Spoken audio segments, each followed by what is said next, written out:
Gelar sholat gaib penambang Banyumas masih di lubang ditandai prasasti, ditutup tabur bunga.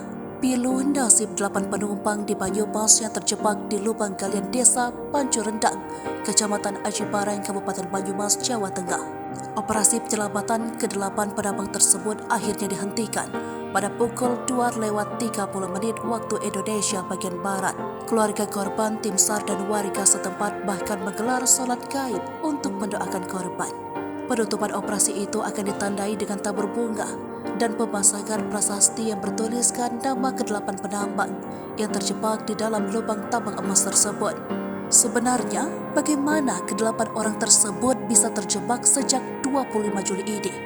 Ke-8 penambang emas itu terjebak di lubang galian tambang setelah air tiba-tiba keluar dari lubang galian sebelahnya pada Selasa, 25 Juli 2023. Mereka yang seluruhnya berasal dari Bogor, Jawa Barat ini terjebak akibat aliran air yang keluar dari lubang di sebelahnya secara tiba-tiba.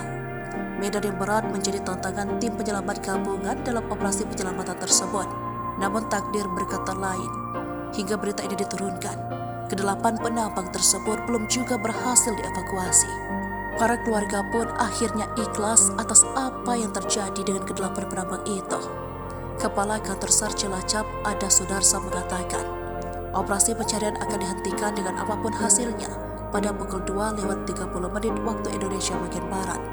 Penutupan operasi itu akan ditandai dengan tabur bunga dan pemasangan prasasti yang bertuliskan nama ke-8 penambang yang terjebak di dalam lubang tambang emas tersebut.